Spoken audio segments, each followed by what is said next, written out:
個版權我佢哋花好多時間，譬如環亞公司同日本喺度講，我諗講咗基本上2年。咁當然呢個漫畫係我同麥士輝、Even 莊文強都好想拍一個題材嚟嘅。咁啊，我哋基本上都講咗好多年，想拍呢個漫畫。咁當然因為礙於嗰個版權係好難去傾，因為日本係當呢個係寶嚟嘅，基本上係一個國寶級嘅漫畫嚟嘅。咁當然我聽聞日本方面都曾經想拍過1、2次。咁當然你講得係日本國寶，咁當然人哋會俾個 priority 梗係俾日本人。咁但係好輾轉之下咁，環公司咁啊，有啲日本嘅朋友或者公司咁樣，佢用盡佢好多嘅有用時間啊，用開好多次會，咁啊攞咗攞到手。咁呢個係我諗幾時也命也，因為其實有時都要認命嘅，即係基本上我哋好多年前我哋接觸過係基本上係拒絕，唔使傾添。咁但係華公司用咗好多人力物力啦，去搞到出嚟咯。咁當佢攞到之後，問我有冇興趣拍，我心諗梗係唔使問啦，梗係飛撲埋嚟嘅，飛埋去嘅。咁我記得幾有緣分，因為我都諗咗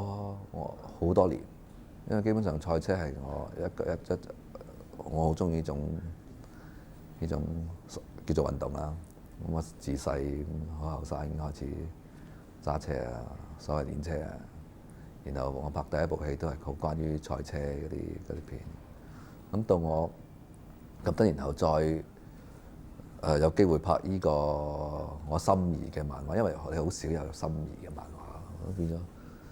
你會特別會俾壓力自己啊。當我接到呢個漫畫之後，我第一件事我就同編劇佢哋講，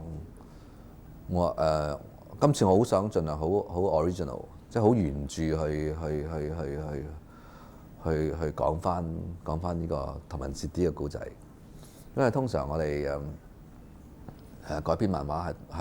係點都會喐到好多嘢嘅，因為你拍漫畫佢有成30幾集，或者好多你點樣濃縮佢咧？咁中間會犧牲好多嘢。咁樣但係今次我盡量抽每集或者每幾集最精彩嗰啲嘢，同埋大觀眾最記得嘅地方，而去加入嗰個劇本度。然後我哋當然利用好多電影嘅技巧，去點樣去串連翻晒所有嘢。咁當然我哋都有少少改動，因為人同漫畫始終有個好大分別。即係我來於會因為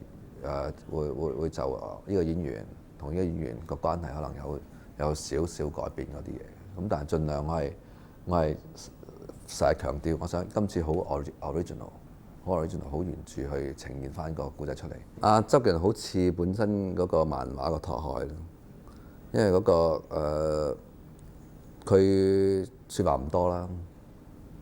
佢真人同埋喺套戲裏邊拓海嗰個説話都唔多。我哋計算過，佢喺套戲嘅對白係大概120幾句。咁啊，其實好少對白。咁啊，其實我第一次見周杰倫，佢坐喺面前，我覺得呢條友係咪因為睇過漫畫咁特登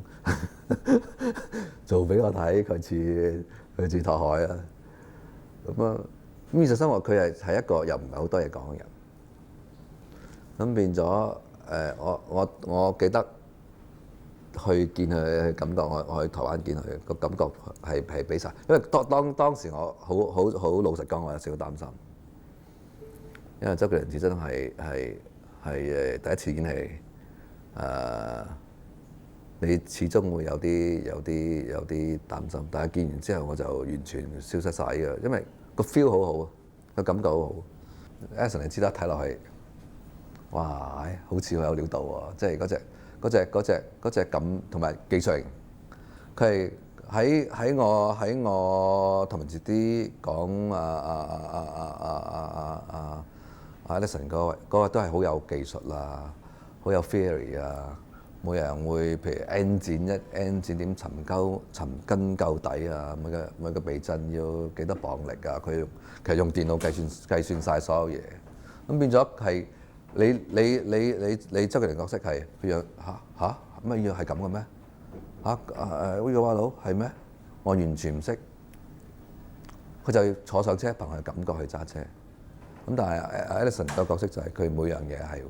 好講究嘅，個 brake 幾多磅力，佢要講究到好犀利。個 engine 幾多匹輸出，佢要知道。然後點樣去我有一場戲就係佢特登將佢架車要降低嘅匹數，而就翻點樣落山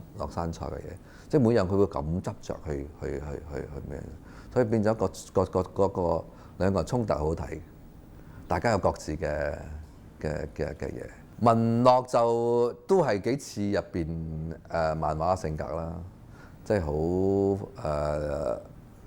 好直啊！有咩嘢佢未必佢俾人初余文樂係俾人感覺佢係 Edison 入邊，咁但係佢因為佢欣賞周杰倫飾演拓海嗰個角色，佢又變咗又大家都可以傾偈或者一齊去玩一樣嘢，咁變咗又好似真人添。因為我成日最想揀嘅角色係好似佢本身嘅性格，咁樣余文樂本身性格，你知道係好直㗎啦，即係有咩佢就講咩嘢，有時人哋唔中意佢照講，咁其實幾啱個戲裏邊嗰個性格，咁變咗係咁樣去嘅，同埋又合作咗咁耐啦，咁大家知道佢嘅性格，就變咗佢可以演出呢樣嘢，同埋唔知點解大家好想一齊去拍，譬如Edison、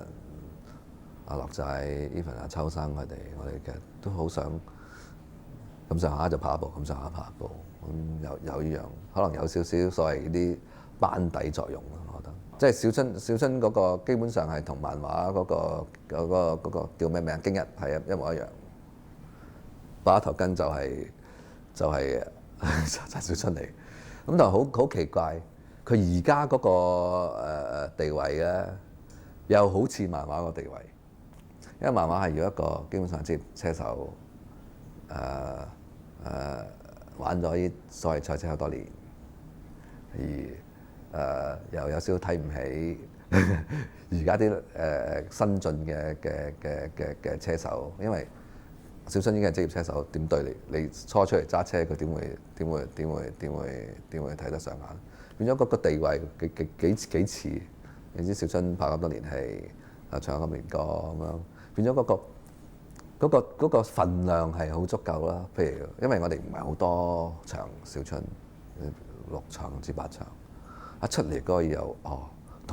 同呢個周杰倫鬥，同呢個陳冠希鬥，跟住小春，感覺觀眾係呢個小春實力會勁喎，贏佢哋，變咗有個所謂個對抗力好夠咯。咁我就記得我去見佢，我喺副導演影印啲漫畫俾佢睇，我去睇，我哋都冇傾劇本啊！一睇咩我嚟嗰日係啱啱就揸住個頭，咁而我啲漫畫有好多又係揸住個頭嗰啲咁樣，咁變咗係咯，好開心啦！今次因為又再次見面，因為你知我同小春近時拍瓜仔都係我哋其實班底之一嚟嘅，咁變咗好幾年冇拍戲，咁樣又拍翻，大家好開心。我諗崗位不變啦，都好似無間道形式咁樣，佢哋睇佢哋文字方面，佢會負責多啲啦。咁到咗啲所謂嘅 action 嘅嘢，我就幾去所謂 involve 啦 ，involve 即係點樣瞓身去諗呢個所謂動作方面，因為始終嗰方面我會可能有啲多啲經驗，譬如拍咗咁多年車啊，好多樣嘢會經驗會足啲。咁同埋係咯，我諗完之後會同佢講，然後我將好多賽車場面會化成呢個 storyboard 啦，然後大家再去討論。咁同埋今次我哋作用就係，因為我哋有好多場車，我想每場車都有個 message。每車有 message 代表即係等於，無論你喺動作方面或者文戲方面，你就會有呢個溝通方面。變咗我諗咗啲嘢，我哋大家會坐埋一齊再諗，然後一齊話：究竟呢場我哋想點咧？我唔會話得啦！呢場拍一紮車咪得咯，即係每場我都要有個意思，或者每場有個 point 係點解會咁樣。今次係幾足嘅籌備同埋個溝通。我覺得今次係一個任務嚟。你話齋我哋經過咁長時間攞到版權，然後又經過咁所謂我成日用千山萬水嚟形容我哋今次嘅工作。要去日本拍呢個戲，文化完全唔同，每樣嘢都要好清楚。咁由睇景到每一樣嘢，佢哋都要求得好我哋俾一個好細緻嘅 information 俾佢哋。咁同埋今次我同 Cool 講，今次我哋唔係去，我成日話今次係一個好艱辛嘅戰爭嚟嘅，同埋拍攝好艱辛，因為我哋去到一個我哋人生路不熟嘅地方。呢個地方係文化完全唔同，因為你日本文化同香港文化完全唔同。我哋好快，佢哋要樣要100%去做。咁變咗初我哋記得個 preparation 係我哋有啲困難，因為唔知點解佢哋有啲初有啲日本方面有個 crew 有啲抗拒，咁變咗係咪咁㗎？你哋得唔得㗎？究竟係咪咁做嘅咧？咁所以點解今次我要拍之前，我寫一封信俾大家，無論香港 crew 或者係日本 crew，我都寫一封信俾你。知我字又唔識得多，但我都要寫一封信俾你哋。我係 open 晒。我今次我咩心態嚟拍《頭文字 D》？我就話《頭文字 D》係我同麥士輝一個好中意嘅漫畫。今次我哋好彩攞到呢個漫畫，我就好想大家去拍呢套戲。無論係香港人或者日本人，我呢套戲唔係大家電影，唔係某一方嘅電影。咁變咗然後我就話我諗相信好多問題會衝住我哋嚟，我希望大家一齊好努力去拍好啲電影。咁變咗我俾咁嘅心態佢哋先，咁變咗香港 crew 同埋日本方面，可能經過呢次咁樣，大家就開始真係好努力去搞好呢件事。我用咗一個突然間好危險嘅方法去拍攝呢套片。個方法就係走埋入去個賽車世界裏邊，即係將個機器直情喺令到觀眾好似坐埋喺個賽車裏邊，或者喺好近距離睇到呢個賽車嘅嘢。咁呢個係一個比較危險嘅方法。咁但係呢個方法係最好嘅。咁變咗我過咗個零星期之後，我就用咗呢個方法去拍，同埋用咗啲所謂最新嘅器材啦，譬如有個叫 R 頭點樣 set 喺架車度，然後就變咗誒點解角度會咁樣？又用咗啲平時我哋唔會攞嚟用泊車嘅技術，就係我哋點樣運用支 PowerPod 上咗好高個山，移平嘅山，而將個 PowerPod 擺咗喺車裏邊，點樣追車？又改咗啲掹，點樣又改一架車，我哋專係點樣追啲車，追到好跳，一尺幾多寸咁樣過，又點樣改一架車，而我哋可以坐在上邊，